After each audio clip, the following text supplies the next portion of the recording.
gambling is like such a bad habit and thing to get into because the wins and losses and the amount that it consumes your brain and mind is drastic. All right. Rift Podcast, episode 56. Welcome back, guys. Appreciate you watching, joining, viewing, as always. Got a few things to touch on this week, okay? We've been gone for a little bit, had Thanksgiving break. I guess I've been gone 10 days now, getting done a bunch of work, traveling, and all those things. So we've had podcasts still coming out every Monday and Friday, but today I want to talk about kind of what happened during Thanksgiving and also a few things involving Adin and Ross specifically with gambling and all that sort of stuff. So first things first, as far as Thanksgiving went, it was good. I enjoyed it. Parker, how was your break? Everything go well? Yes, sir.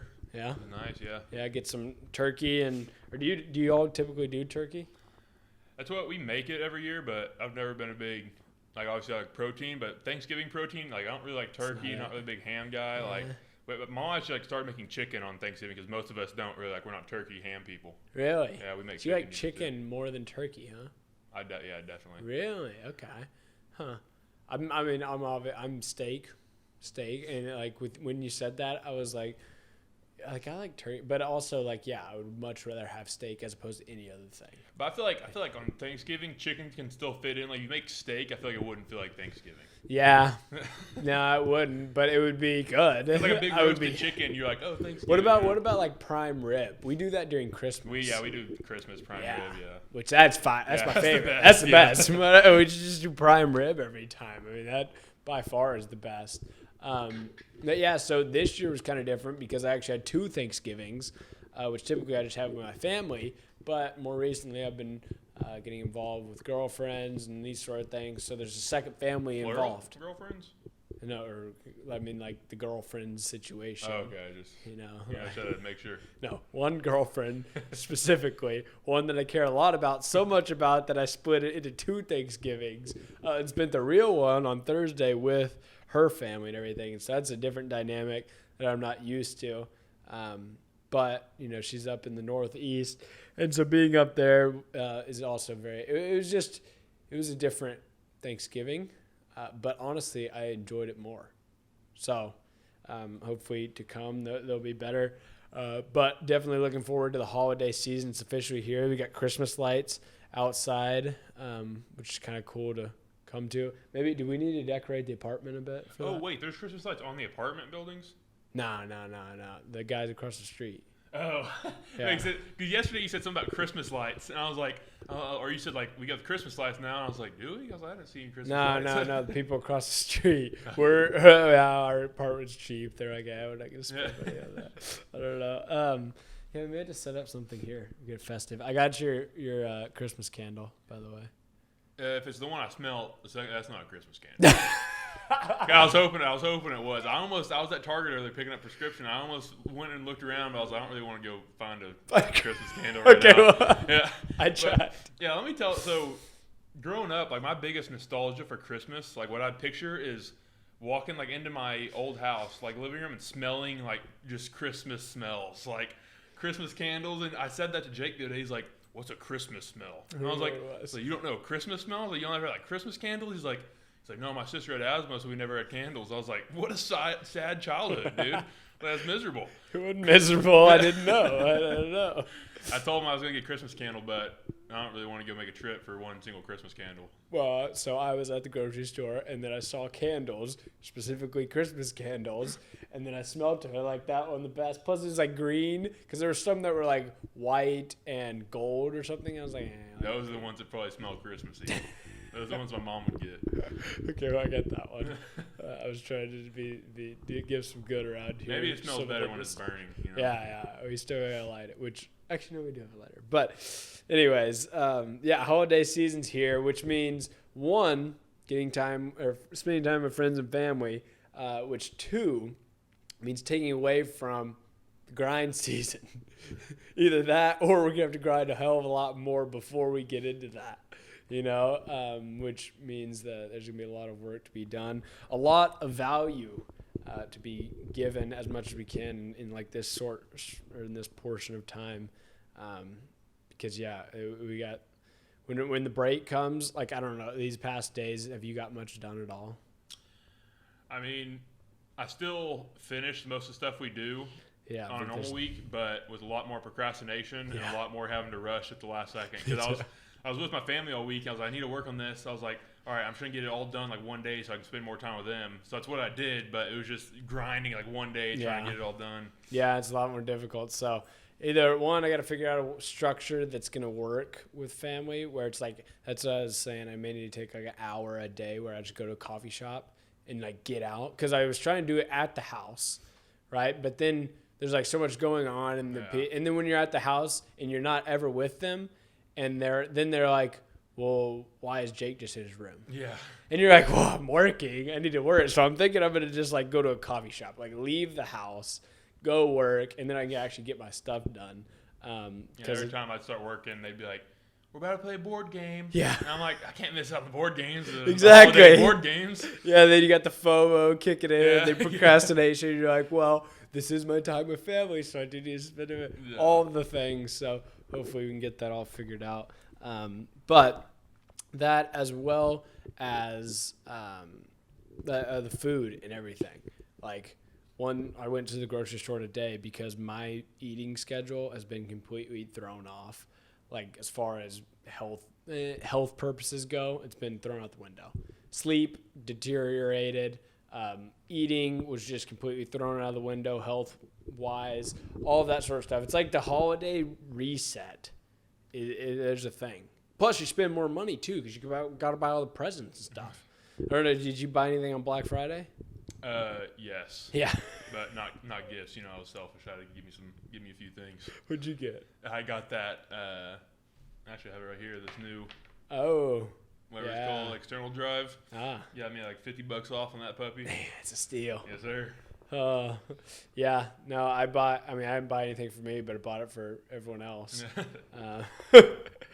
So that was good. And so then you spend a lot more money, and it's like all this stuff compounded. It's like, dang, you gotta keep on grinding, dude. Gotta keep through it. And but that's one of the things I did want to talk about in this episode as well has to do with money and the fact of, I was on my way back to DFW from Pittsburgh. We were flying back, and in the airport, and they have all those other flights, and they have like where they're going to. One of them was Vegas, and the Vegas airplane was completely like, or wherever their seating area, it was like full and overloading. And this was on Sunday after Thanksgiving. I'm like, do these people live in Vegas, or are they going to Vegas after Thanksgiving because they're such big gambling addicts? Like, which one is it? Vegas is one of those things, like, if you're going to like a beach, if you're going to Florida, California, like you're going to take a week-long trip, and it's going to be planned out probably like over spring break or something. But I feel like Vegas is one of those places where, like, if you get it planned a few months in advance, you can go on like from a Monday, like some random Monday to a Wednesday. Yeah. So Vegas plans are always just busy, but I'm sure around the holidays it's even more. So I'm sure they're going to gamble. I guarantee. Some life savings. Yeah, exactly. And plus with the holiday season here, it's like, man, it just comes comes full circle to the fact that, like, dude, gambling is like such a bad habit and thing to get into, because the wins and losses and the amount that it consumes your brain and mind is drastic, right? And they say, like, gambling isn't like I mean, what would you say, drugs or gambling? It's like, well, okay, you would probably rather do gambling because it's not as harmful on your body. But what if it is more harmful on your body? Which, I have a question for you. Yeah. On what you think gambling is. So, obviously, going to a casino, playing slots, blackjack, gambling, right? Yeah. What about, do you think investing in stocks is gambling? I think I would say that's risk. Okay, and then what about sports betting? Yeah, that's gambling. So I saw something the other day. It said investing in stocks is just as much gambling as sports betting, because you study the company, like you study the team, you see like their like stuff changing for the company. Same like you watch the team, like injuries, who's getting on the team, who's getting off the team. And you base your choice off of that, and you invest in it. So some guys were like, I think sports betting is less gambling than stocks because I can't explain as well as he did, but I was like, honestly, it's a good point. No, that is a completely good point. If you're picking individual stocks, then yeah, you're gambling. Yeah. Right? So there's risk involved in that. But if you're investing in the S&P 500, which is stocks, then that's not gambling. Because the S&P 500 is the 500 companies. When it comes to stocks, biggest advice from that is diversification. Right? So if you can diversify in 16, or I don't even know how many games they play, whatever, 16 games a week, if you can gamble on each one of those $1 or whatever, $2 for each one, then you're going to have a lot better odds of winning than you are if you just gamble one game, $100. Yeah, and that's what or whatever. My sister, she actually like most of her income is from sports betting. Yeah. Yeah, it's like she won over Thanksgiving. She won like $7,200 like one Sunday from betting on games. And that's what she does. She does like the $20 to like $40 bets, but she'll bet on like every game with like 2 or 3 different lines. Yeah. So then she was like, so she'll lose $60 a game if she doesn't hit, but then when she hits, what she usually does, she wins like $500 to $1,000. Yeah. And honestly, every week she sends me, I don't know how much she's spending is the issue, but she sends me, she's like, just made 500, just made this. I'm like, holy crap. Yeah. And then over the break, I was like, I'll put in 25. Then you lose it. 25, straight gone. I'm like, all right, last time, not doing it again. That's the issue. But so that's the issue, right? Because it's the thing. You can't lose gambling if you keep on playing. What's the saying again? There's winners and there's quitters. Oh yeah, there's right? that, and then there's 99% of gamblers quit right before they hit big. Yeah, right before they hit big, right? All of these things like keep you going, and that's how you lose. The more you keep on going, the more you lose. It's a matter of cutting it off and never doing it again. Yeah, is how you win. Actually, right? Yeah, for me, I'm happy I don't have an addictive mindset because when I was gambling, I wasn't really betting on I'm gonna win big. I hope I win big. It's both my brothers and my sister were gambling on the game, so they were all into it, watching. Yeah. I was like, I want to be into it with them. I want to be betting on somebody. And so that is entertainment, right? That I wouldn't call gambling. For instance, fantasy football, right? Yeah. I've been pulling away from sports and all of that sort of stuff more and more because I see it as more distraction. But I still want to have friends and still be involved in certain social aspects and know what's going on. So if someone says, "Hey, did you watch that game last night?" then I may not have watched the whole damn thing, but I at least know the score and who scored well or whatever, right? So I can be in social interactions because I know society functions on that sort of stuff as opposed to my brain and where I function. So I put money in there with the friends that we have, whatever, and in order to stay in tune with it, right? And we're not, and this is over a long period of time. What do we put? $40? Yeah, $40 for the right? year. So it's I don't call that gambling. Yeah. That's purely entertainment purposes, right? Whereas gambling is when you're trying to put in money to take out more money without any benefit or value to the world at all, right? Yeah. And one of the reasons which I've struggled with is the casinos themselves, right? I'm like, would I ever want to own a casino? Because what I'm doing is I'm giving people the ability to harm themselves, and I'm giving that very openly and very front with that, right? I'm allowing them to come to my casino and give their money to me freely, and then they lose their lives basically, right? Because they continue to do that over time, and the house always wins. So I'm like, is there more of a dilemma in that? For me personally, there is. I wouldn't be able to do that, which is one of the reasons why I will never promote gambling on anything that I ever speak with or come in contact with, which is one of the reasons why I had a problem with Adin Ross more recently. Yeah. Because he has dove deep into the gambling, and a lot of those Twitch guys, dude, I don't even know if they have morals. I would say it's not even just him. I'd say 50%. It's not Twitch anymore. He got banned from Twitch. Yeah. Okay. So now Kick is the big one because Twitch, you're not allowed to stream gambling. Okay. That's why a lot of them quit Twitch. Yeah. So Kick is the just no rules. A lot of people are saying Kick should be taken down. We talked about in the last podcast, all those fights, the streamers go up and fight each other. Kick? That's all Kick stuff because they allow it. And everyone's like, even like the kick streamers, the ones who are getting in the fights, they're like, if this keeps on going down the same road, this is going to be like a not safe for work website pretty soon. Like it's just going to be like almost like gore stuff. Yeah. Which is true, but which is interesting as well. But for the fact of gambling itself, like honestly good for Twitch for banning that, because I really see it no difference than like do you have respect for drug dealers? That's what I was going to tell you when you said you didn't like casinos. I was like, I'm assuming you feel the same way about like cigarette companies. Yeah. Like it's the same Very thing. similar. Pretty much. Yeah, exactly. Like, I mean, do I think it's the government's job to limit that? No, by all means. All freedoms. If you want to go and gamble, that's your own problem. If you want to smoke weed or cigarettes or whatever you want to do, right? That's you. You can do whatever you want with your life. You are endowed by your Creator with certain unalienable rights. That among those rights are life, liberty, and the pursuit of happiness. Right? All of those sort of things. You can go do what you want, but I'm not going to promote that stuff. Right? I'm not going to open a casino and allow people to go do that. I still think that there should be a market for that, right? Because I still want to have some entertainment and give money so I can bet on ESPN games. Right? Or I can go to Vegas or whatever. And honestly, no, I won't do Vegas anymore. Yeah. But amongst friends, right, gambling I think is good. It's a matter of once you go to the point of trying to seek happiness through gambling or trying to seek a profit out of gambling, that's where it becomes, I think, the opposite side. So that's the thing with Adin Ross we were talking about. I don't think we've said it yet. I'm sure most people have seen it because I really don't keep up with Adin. I've been seeing a lot about Adin for some reason. Yeah. It's like they're saying he's lost over $14 million in like the last month on, is it Stake that he uses? I think it's Stake. One of those gambling websites.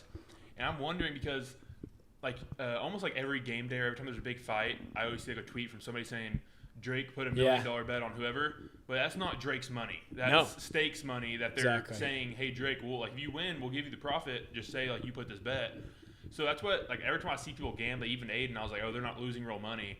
But now I'm starting to wonder if Adin actually does have a problem. He's, like, getting deep into it. He actually has lost $14 million. I don't know about that. And here's the thing is Adin's bringing so much money in from streaming his gambling that it's okay for him. But the fact that he's promoting it to children, basically, because, I mean, how many adults watch Adin Ross? Probably not many, right? Most of them are children. So he's promoting gambling to children. I think that's where the moral dilemma comes in play. And it's like, okay, now these people are, the games are fun. Like, there's literally a objective.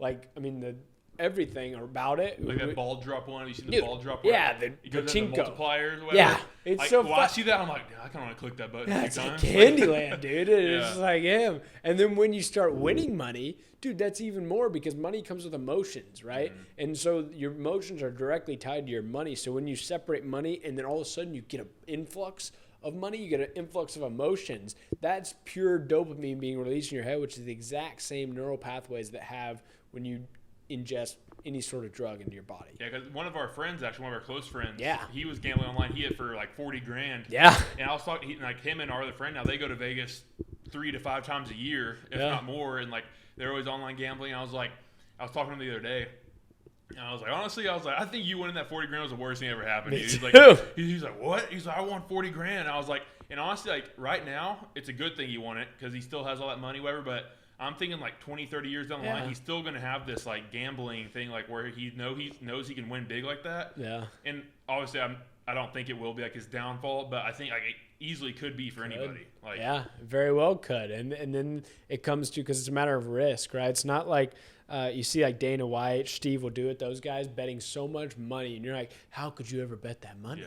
Yeah. But it's the same if we have $10,000 and we bet $1,000. 10% of our income. When you have $100,000, then you bet 10% of that. It's $10,000, and you have $1 million, 10% of that, right? That's just what gets your juices flowing. Yeah. Right, and that's how gambling is so detrimental. Where like you're just gambling your kid's life away. Mm-hmm. And like for them, like for Adin, I guarantee if he like because he's made like $1 million bets on there before. if he had $1 million in cash right there, he wouldn't put it all on a table. Yeah. But it's just the thing of the digits on a screen. Exactly. And he's like, it's just a game.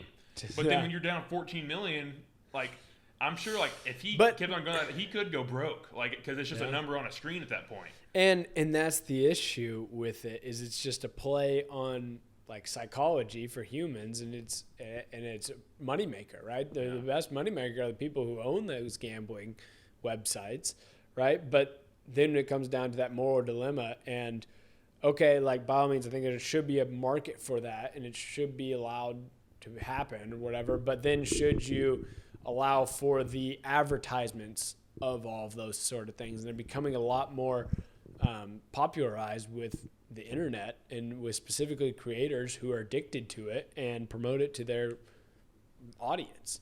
So I'll never promote it, just like I will never promote drugs, just like I will never promote any sort of behavior that's going to be detrimental to your life and take away from really what is humanity, because the most fulfillment you're going to get is not from making quote unquote money from numbers on a screen, right? Or the ball dropping and multiplying, right? That's not going to give you fulfillment. That's not going to give you happiness. What's going to give you happiness is doing difficult things that allow you to then look back and be proud of yourself for doing those things. Who's really proud of themselves when they make $1 million from hitting a 100x multiplier? Like, are they proud of that? Did they give any value to society or humanity? They didn't. So they're not going to be proud of that, right? Doing things that are difficult that you can be proud of is what's going to give you fulfillment, what's going to give you happiness in the long run. So I'm going to continue to promote that as opposed to making a bunch of money by doing gambling ads or whatever it may be down the line, just because I don't see it there. But, to each your own. You can do whatever you want. There's freedoms for everyone. So that's it for the Riff Podcast. Hope you guys enjoyed. What do you think? You think we should promote gambling, make a bunch of money, or would you do it if you were in Adin's situation? Let us know in the comments below. Otherwise, guys, have a fantastic rest of your day. Take it easy. Peace.